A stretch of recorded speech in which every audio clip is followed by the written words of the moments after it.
कैसे इस गरीब घर जमाई ने 50 करोड़ का हीरा गिफ्ट किया, ये देखकर चौंकी मत। ये गरीब लड़का बड़े बड़े बिजनेसमैन और माफिया डॉन से जूते साफ करवा सकता है। ये किसी 7 स्टार होटल में जाकर लाखों का बिल बिना पे किए निकल सकता है। और यही लड़का 20 रुपए का नींबू पानी भी उधार में पीता है। यही है वजह कि आज पूरी दुनिया इस कहानी की दीवानी है। किधर जाना है? अरे मैं आहान हूँ, मैं भी इस बर्थडे पार्टी पे इनवाइटेड हूँ, मैं गेस्ट हूँ। हाँ, बड़े लोगों का पार्टी चल रहा है, थकने रहा है। अरे लेकिन मैं गेस्ट हूँ, मैंने कहा ना।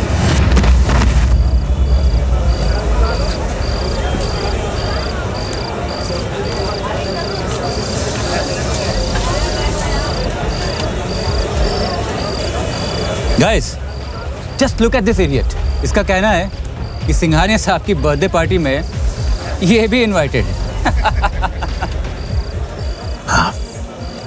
शनाया, बेबी, घर चलते हैं। कब? बेबी? शनाया, तुम जानती हो क्या सड़क छाप को? नहीं नहीं, नॉट एट ऑल। कौन हो तुम? है कौन ये भिखारी और इस पार्टी में क्या कर रहा है? Who the hell are you? इतना सुनते ही आहान शॉक्ड हो जाता है। ये पहली बार नहीं था जब शनाया ने आहान की बेइज्जती की थी। शना, लगता है तुमने कुछ ज्यादा ही पी ली है। Seems you're high. चलो घर चलते हैं। कब? ए निकम्मे, चल निकल यहाँ से। सिक्योरिटी, इस कचरे को उठाकर बाहर फेंको।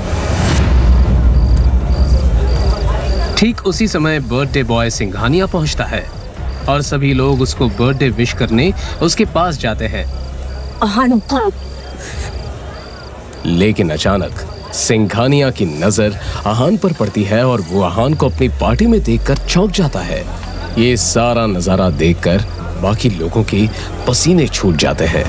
आहान सिंह रायजादा साहब, धन्यवाद हमारे जो आप यहाँ मुझ जैसे गरीब के बर्थडे पार्टी में पधारे। आइए सर, प्लीज प्लीज आइए सर। लेकिन आहान कुछ नहीं बोलता है और चुपचाप वहां से बाहर निकल जाता है। बाहर जाकर वो शनाया का इंतजार करता है।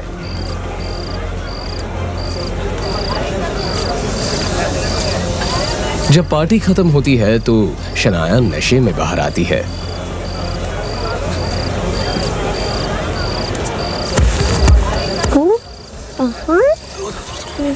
चलो उधर चलो। बीवी है, चल। आगे तो यस, अब हम घर जाएंगे। हाँ हाँ, आराम से आराम से। घर चलते हैं।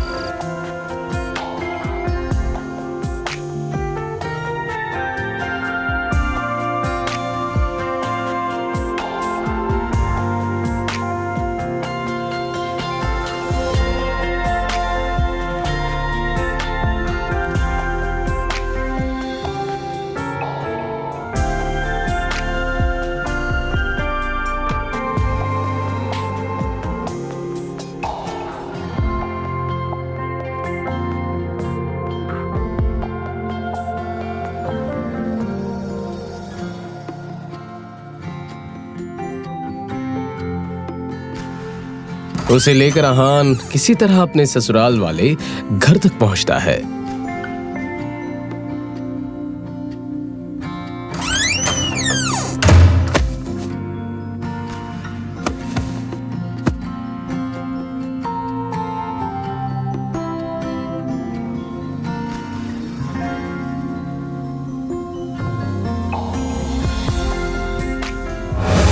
घर पहुंचते ही शनाया का कजिन शौर्य मिल जाता है।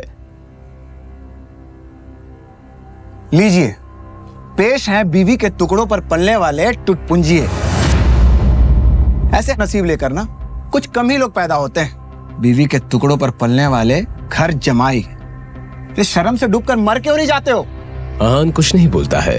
तभी शनाया की कजिन सिस्टर शगुन बोलती है, छोड़ो ना शौर्य, जिसकी ढेले पर की भी इज्जत नहीं उसके मुंह क्यों लग रहे हो? पता नहीं शनाया को इस भिखारी में ऐसा क्या लगता है जिसे घर से बाहर भी नहीं निकालती है। आहान अपने ससुराल में रोज ऐसे ताने सुनता था। उसे तो ऐसी बातें सुनने की आदत हो गई थी। कभी साला बोलता तो कभी साली। आहान की बीवी शनाया भी उसको गाली देने में पीछे नहीं रहती थी।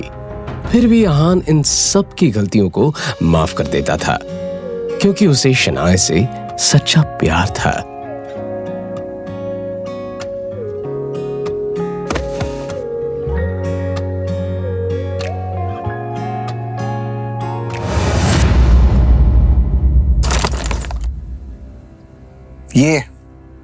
ये है तेरी असली औकात। अभी नहीं, प्लीज।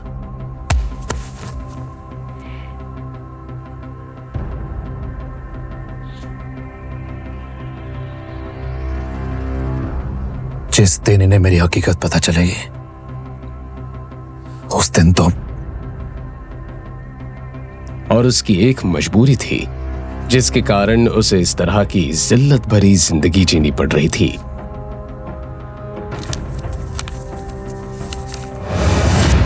आहान की हकीकत क्या थी ये कोई नहीं जानता था, लेकिन न जाने क्यों आहान भी किसी को नहीं बताना चाहता था।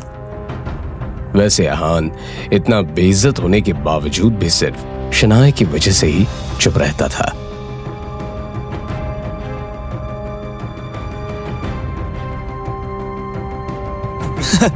लेकिन उसकी बेइज्जती सिर्फ घर के नौकर, साला या साली ही नहीं करते थे, बल्कि उसकी सासू माँ भी करती थी। वो तो अपनी बेटी शनाया का आहान से डिवोर्स करा देना चाहती थी। साइन करके रखना।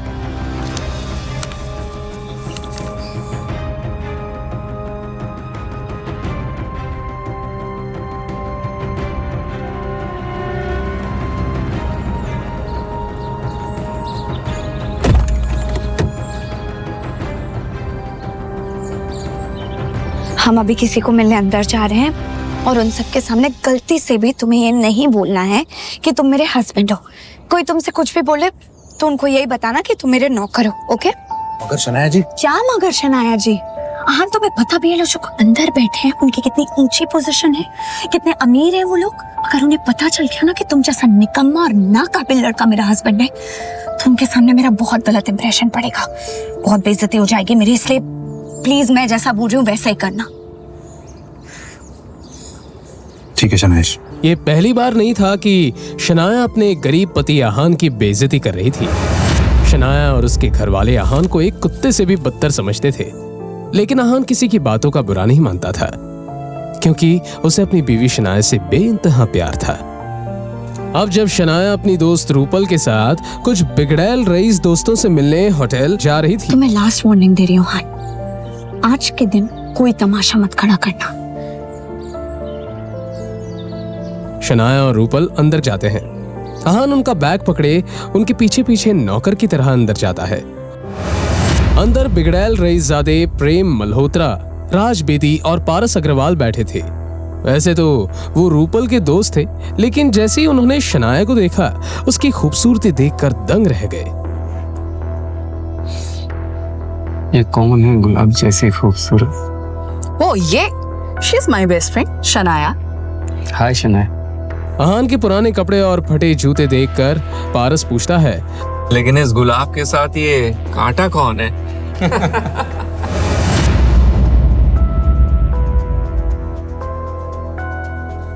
जी मैं आहान हूं। अरे हाँ, याद आया, शनाया गिल।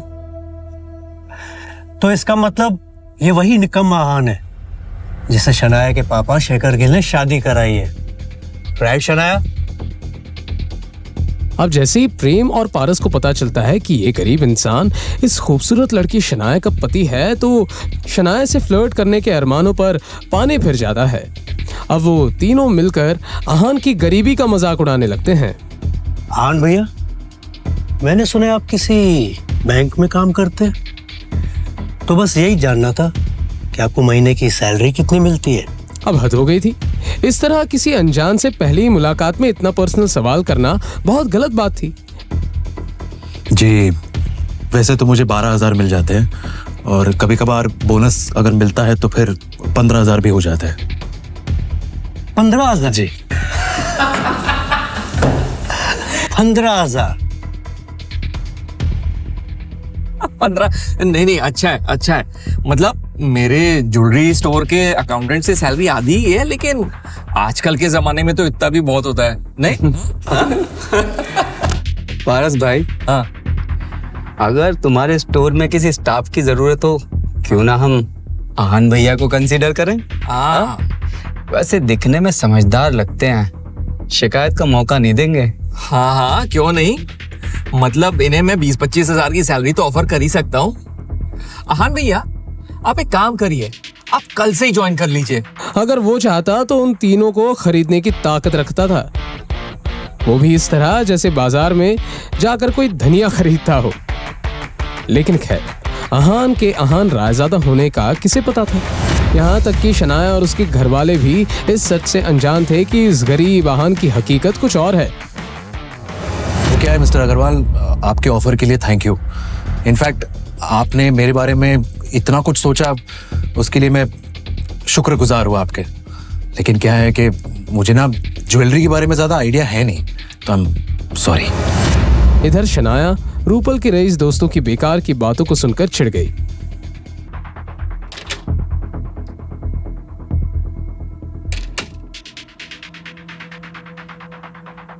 वॉशरूम को यूज करने के बाद जैसे ही वो बाहर निकली, बाहर आते ही उसने देखा कि दरवाजे के बाहर एक मोटा सा गंजा भद्दा सा अजीब सा आदमी खड़ा था। वाओ, हुस्न की मलिका, आपको देखकर जो मेरे अंदर हो रहा है वो बताने लायक नहीं, दिखाने लायक है। How dare you! एक नंबर के घटिया और बदतमीज आदमी हो तुम। Very energetic. ये सब गंदी बातें ना जाके अपनी माँ और बहन के साथ करना। माँ बहन तो है ही नहीं,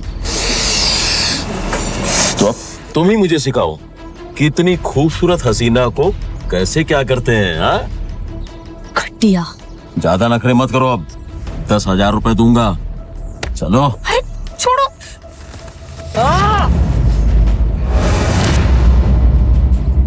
अब शनाया ने ज्यादा सोचे बिना उस आदमी के मुंह पर एक थप्पड़ चढ़ दिया।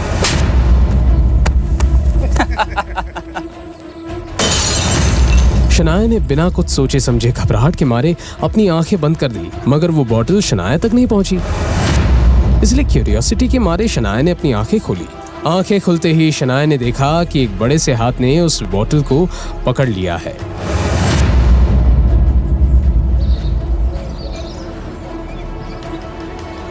लगता है आपने कुछ ज्यादा ही पी लिया।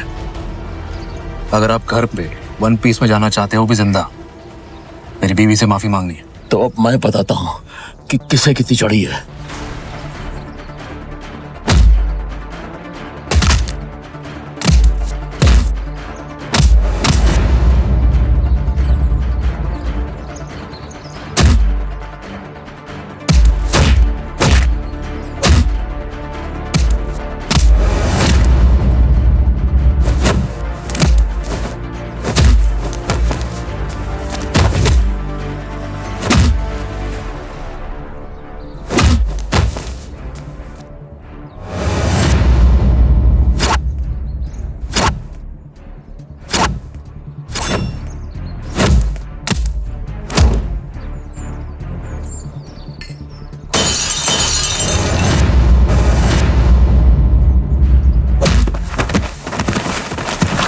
अहान के इस मूवमेंट से शनाया हैरान थी। उस बेचारी को अपनी आंखों पर यकीन नहीं हो रहा था। तभी रूपल का वो रईस ज़्यादा दोस्त प्रेम मल्होत्रा और राज बेदी वहां पर शोर सुनकर भागते हुए आए। क्या हुआ ये? शनाया, क्या तुम ठीक हो? ये बहुत ही घटिया आदमी है। जैसे इसने मुझे अकेला देखा, मुझे छेड़ने लगा। शनाया की ये बात सुनकर अब प्रेम मल्होत्रा की आंखों में नाराजगी दिखने लगी। आज उसे शनाया पर अपना इंप्रेशन भी तो जमाना था। तुम्हारी हिम्मत! उसने इस मैटर की पूरी जिम्मेदारी अपने हाथों में लेने का फैसला कर लिया। आफ्टर ऑल, प्राइड होटल उसकी ही फैमिली बिजनेस का हिस्सा था। अब ये दोनों मेरी बीवी शनाया पर अपना इंप्रेशन जमाने के लिए एक मरे हुए आदमी को कुछ ज्यादा ही मार रहे हैं। अहान ने देखा कि प्रेम मल्होत्रा और राज बेदी रुकने का नाम ही नहीं ले रहे थे। अब बस करो, बस करो। उसे उसकी सजा मिल चुकी है। ऐसे चलता रहो, मर जाएगा। आन भैया, आप किस बात से डर रहे हैं? और अगर ये यहाँ मर भी गया ना तो कोई फिक्र नहीं, मैं इस होटल का मालिक हूँ। पूरे मैटर को यहीं सेटल डाउन कर दूंगा। भले ही वो कुछ किए बिना चुपचाप मार खा रहा है, ये बात तो साफ है कि ये आदमी कोई आम आदमी नहीं है। शनाया को अहान पर चिढ़ मच रही थी, लेकिन ऐसे बड़े से होटल में सीन क्रिएट करना थोड़ा तो अजीब था। प्लीज बस करो तुम लोग। जितना मानना था मान लिया, अब हम चलते हैं यहाँ से। आन भैया, आपने कुछ ज्यादा ही डरते हैं। कोई नहीं, हमारे साथ रहेंगे तो ब्रेव हो जाएंगे। ये बात किसी ताने से कम नहीं थी, मगर ये सब समझने के बाद भी अहान ने कुछ नहीं कहा। जब प्रेम मल्होत्रा ने उन सब के साथ उस मोटे और गंजे आदमी को अंदर आते हुए देखा तो वो गुस्सा हो गया।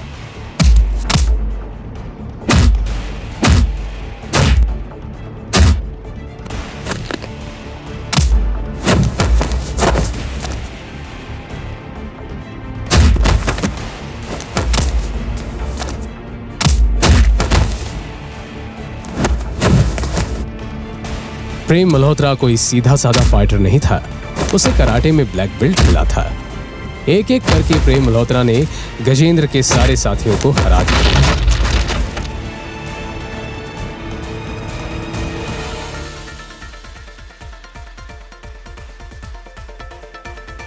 तुम सब गुंडे कहीं जाने के लायक नहीं। मिस शनाया एंड रूपल, आप दोनों ठीक हैं? प्रेम के सवाल के जवाब में शनाया और रूपल ने हामी भर दी। प्रेम शनाया की आंखों में अपने लिए तारीफ देखना चाहता था, मगर उसने देखा कि शनाया की नजरें तो अपने पति आहान की तरफ थी। वो आहान जो चुपचाप हाथों में आइस पैक लिए गुंडों की तरफ देख रहा था। वाह मेरे शेर, प्रेम मेरे भाई, तूने तो कमाल कर दिया यार। मुझे नहीं लगता कि ये सब हमको और तंग करेंगे, क्यों? एग्जैक्टली। वैसे इन नठल्लों का करना क्या है? किसी को बुला के इनको दफना दो। पारस बस अपनी बात को बड़ा चढ़ा के कह रहा था, वो सच में ऐसा कुछ करने की हिम्मत नहीं रख सकता था।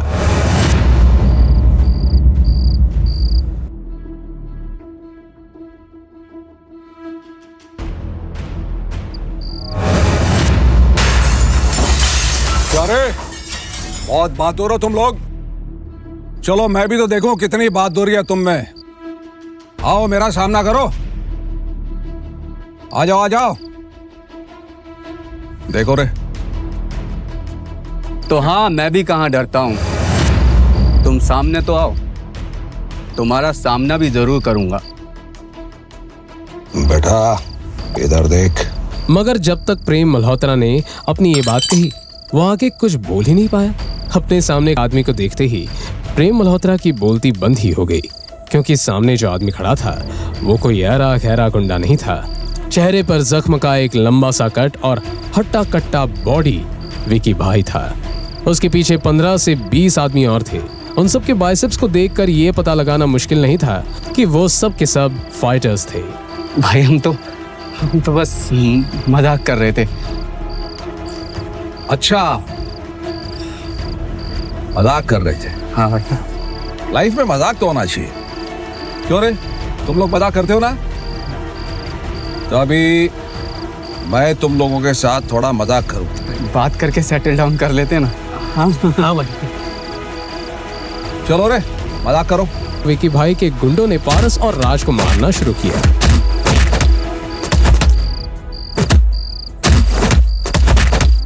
अरे तोड़ो तोड़ो, ठीक से तोड़ो इनको। विकी भाई को अपने सामने चल रहा ये तमाशा देखकर बहुत मजा आ रहा था। 3 अमीर लड़के, 2 खूबसूरत लड़कियां और अंधेरे में बैठकर आहान।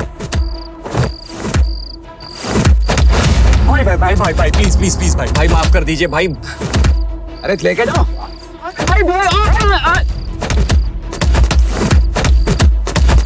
विकी भाई ने बाकी तीनों की तरफ ध्यान नहीं दिया और बस उन 3 रईसों के बिगड़ैल बेटों को तड़पते हुए देखने लगा। विकी भाई के उस गुंडे ने एक बड़ा सा लोहे का रॉड पकड़ा और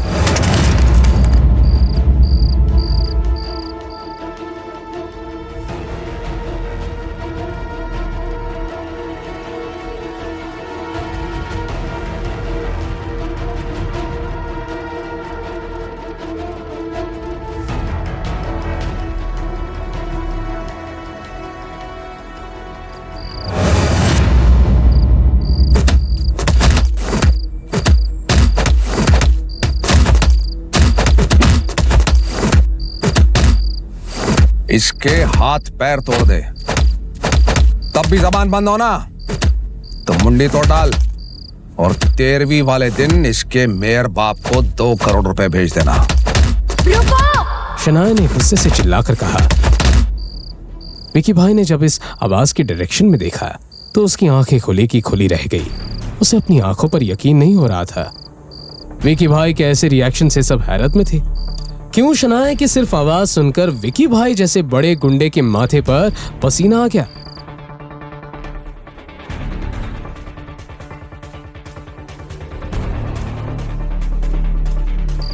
ये तो आहान रायजादा है। चलो चलो निकलो यहां से।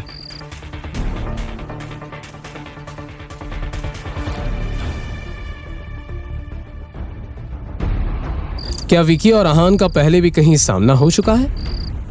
क्या सचमुच आहान एक सीक्रेट अमीर ज़्यादा है? अगर है तो फिर एक गरीब घर जमाई बनकर जिल्लत भरी जिंदगी क्यों जी रहा है?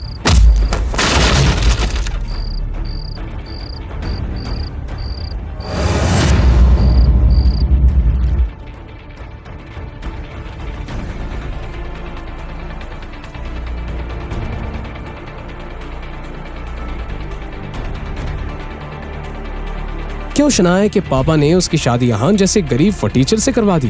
क्या होगा जब आहान की हकीकत सामने आएगी? इन सभी सवालों के जवाब के लिए नीचे दिए गए लिंक पर क्लिक करके इंस्टॉल कीजिए पॉकेट FM और फ्री में सुनिए दुनिया भर में हंगामा मचाने वाली ये जबरदस्त कहानी सीक्रेट अमीर ज़ादा।